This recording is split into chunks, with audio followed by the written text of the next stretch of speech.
Shalom semua yang dikasihi oleh Tuhan kita Yesus Kristus. Terima kasih atas kesempatan yang sudah diberikan.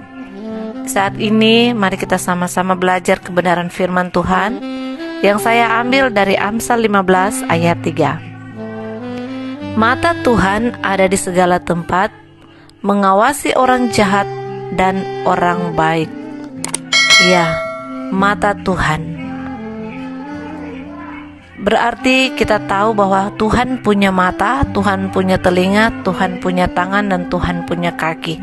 Berarti kita tahu bahwa Tuhan kita 100% manusia dan 100% adalah Tuhan.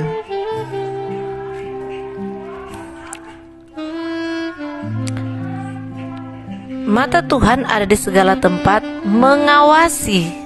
Mengawasi berarti melihat, menjaga. Nah, di dalam perkembangan sekarang saudara, mau baik di rumah, di kantor, maupun di tempat-tempat yang ramai, kita sering melihat ada CCTV.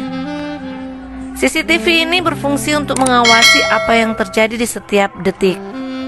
Namun meskipun teknologi saat ini sedang canggih, namun kejahatan di dunia ini semakin lebih canggih. Semakin lebih pandai lagi orang berbuat jahat. Ya, CCTV yang dibuat oleh manusia ini itu tidak bisa melihat sampai kedalaman hati. Namun CCTV-nya dari Tuhan sampai menusuk sampai kedalaman, sampai kedalaman hati kita.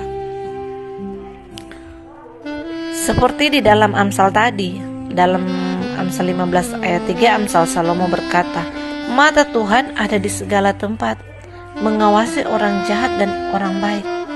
Amsal ini mengingatkan kita bahwa tidak ada satupun yang kita lakukan di tempat tersembunyi ataupun di tempat mana sekalipun, tidak ada yang tidak diketahui oleh Tuhan.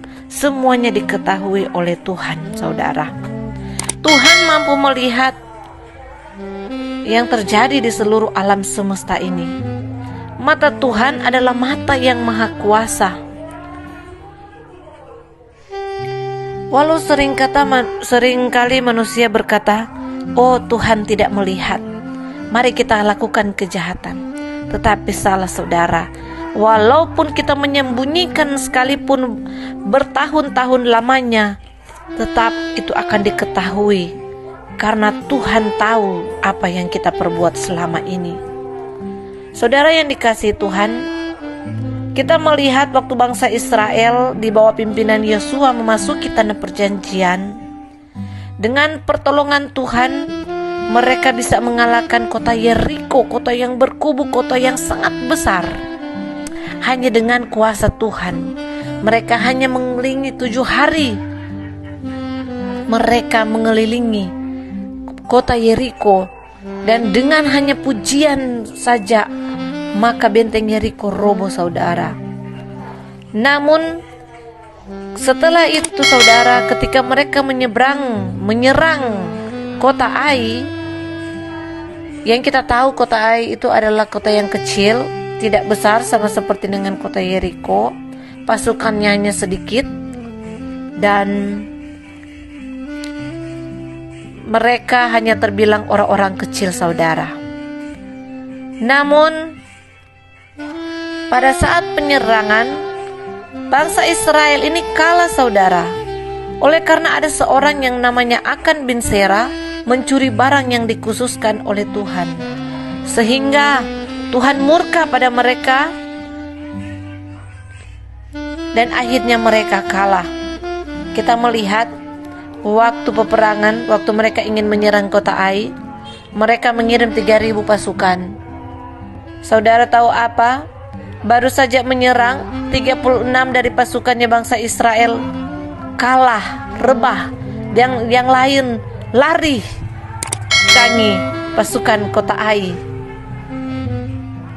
Dan saudara, di situ Yosua sangat sedih. Dia langsung tawar hati dan dia langsung meratap kepada Tuhan. Dia menaruh abu di kepalanya, tanda dia berkabung. Begitupun para tua-tua Israel. Mereka bertanya, mereka tidak tahu Tuhan sebenarnya apa yang terjadi. Apa sebenarnya yang terjadi Tuhan sehingga murka-Mu menyala atas mereka? Karena apa? Karena akibat dari salah satu prajurit mereka, yaitu Akan bin Sera, yang sudah tidak dengar-dengaran kepada Tuhan, yang mengambil diam-diam persembahan yang dikhususkan oleh Tuhan.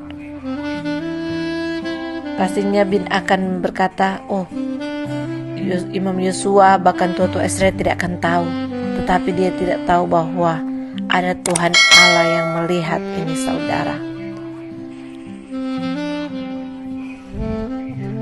Nah, di dalam Alkitab menjelaskan dalam Sakaria 4 ayat 10b bahwa mata Tuhan menjelajah seluruh bumi. Bahkan ketajaman matanya sampai menembus ke dalam hati. Sampai hati Tuhan tahu, saudara. Bayangkan, tidak ada yang tersembunyi bagi Dia. Mungkin di hadapan sesama manusia kita bisa saja menyembunyikan kejahatan dan dosa secara rapi, tetapi itu tidak berlaku di hadapan Tuhan. Mungkin kita bisa bersandiwara di depan manusia, tetapi tidak di hadapan Tuhan. Saudara-saudaraku, segala sesuatu yang kita perbuat, entah itu baik atau jahat, tidak ada yang tersembunyi di hadapannya. Mata Tuhan adalah mata yang maha kuasa.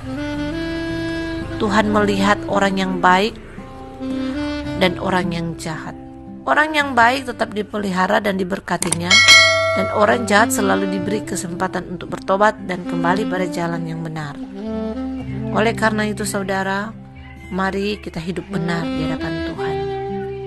Kita benar-benar hidup tulus, tidak hidup dengan berpura-pura, karena Tuhan tahu dan Tuhan mengawasi setiap langkah kehidupan kita. Haleluya. Terima kasih, saudara. Inilah khotbah kita di saat ini, dan kiranya kita selalu hidup benar dan hidup tulus dimanapun kita berada. Puji Tuhan.